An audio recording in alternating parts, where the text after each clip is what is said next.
karena dia ridho kepada ilahinya.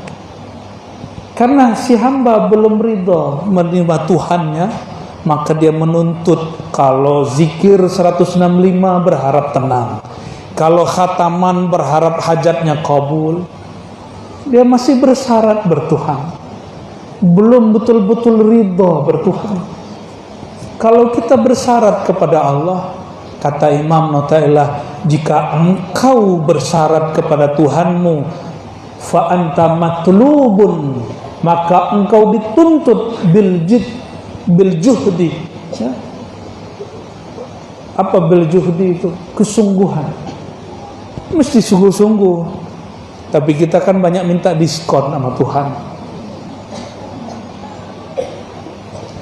Oleh karena itu, kata Imam Bahauddin Naqsyabandi, Syah Naqsyabandi, apa kata beliau? Ini bukan menunjukkan thariqatnya paling hebat, bukan. Tapi di masa itu thariqat yang ada, thariqat beliau di Uzbek. Syekh Umar Khalwati sudah wafat, maka beliaulah yang kemudian mengembangkan ilmu zikir. Kata beliau, thariqatuna nihayatut turuq.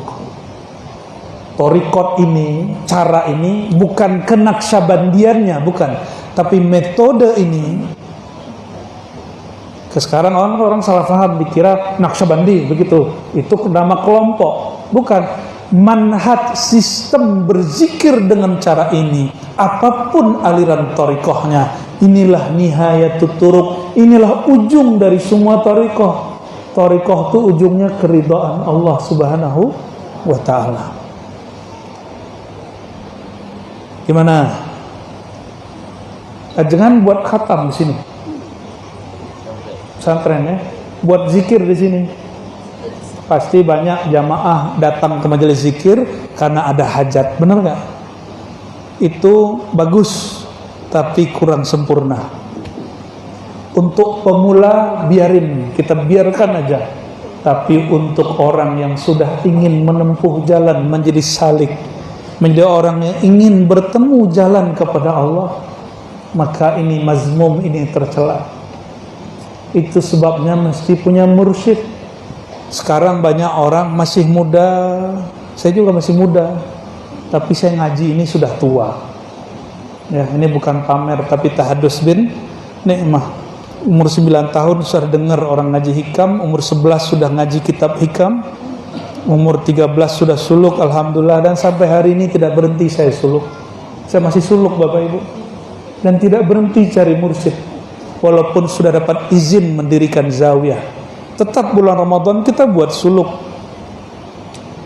Tapi saya tetap berguru kemanapun, karena ilmu Allah tidak terbatas. Kata para imam kita, Syekh Abdul Qadir Jilani dan Sidi Ahmad Rifai, man alimallah, siapa yang sudah kenal Allah, alima, dia akan sadar, anna hazal ilm, anna hazihil ma'rifah bahrun la sahilalah. Kira-kira begitu kalau diterjemahkan dengan bahasa umum.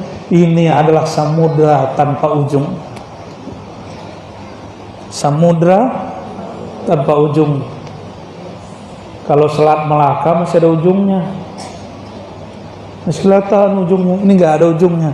Maka orang bermakrifat itu ilmunya nggak putus-putus, terus menetes di dalam kalbunya. Maka kitab-kitab lama itu nggak boleh berhenti, dia mesti dilanjutkan dengan kitab yang baru. Waridho kamatlubi, ridhamu ya Allah yang kami pinta, yang kami mohon. Maka ini puncak dari orang berthariqah. Itulah yang disebut tasawuf. Manhaj ini adalah ujung dari semua thariqah. Oleh karenanya saya ketemu Mursyid Syazili, dia baca ilahi anta maksudi. Saya ketemu Qadiri, dia baca ilahi anta maksudi.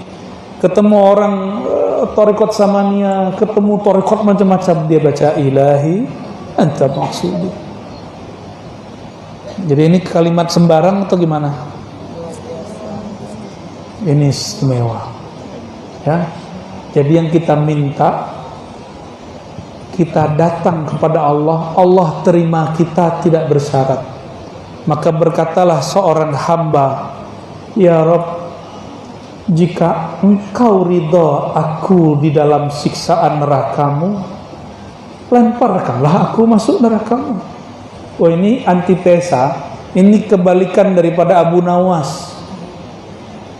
Abu Nawas, apa kata Abu Nawas? Ya Allah, dosaku banyak, dari ujung rambut sampai ujung kaki ada maksiat. Abu Nawas ini orang istana, dia mau perempuan mana aja boleh, dia mau minum khamar merek apapun boleh, dia nggak kelihatan sholat sama orang. Ketika orang ini tobat, apa kata dia? Ya Allah, maksiatku dari ujung timur sampai ujung barat, semua orang tahu Abu Nawas pemaksiat. Tapi ya Allah, jika engkau siksa aku takut ya Allah. Jika engkau masukkan aku ke surgamu, manalah aku pantas ya Allah. Ini Abu Nawas. Nawas atau Nuwas artinya orang suka tidur, orang zikir dia ngorok, orang sholat dia main-main, ya. Giliran orang mabuk-mabukan dia ikut serta. Itu Abu Nawas tuh ya. Ternyata sirnya wali Allah Subhanahu.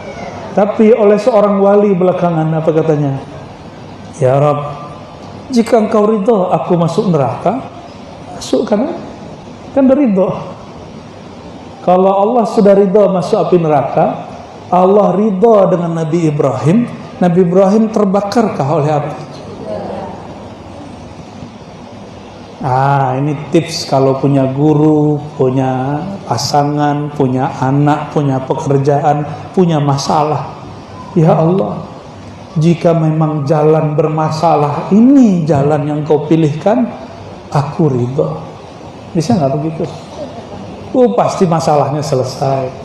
Besok ada lagi, begitu lagi. Masalah itu baru selesai kalau nyawa berpisah dari badan. Mau selesai nggak masalahnya? Saya anterin ke lantai yang paling tinggi, nanti satu-satu saya suruh terjun. Terjun.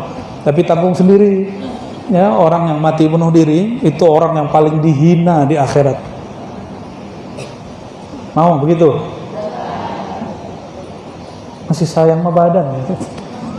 Ya. Jadi sunnatullah hidup ini mesti ada masalah. Ini yang pernah saya sebutkan dulu.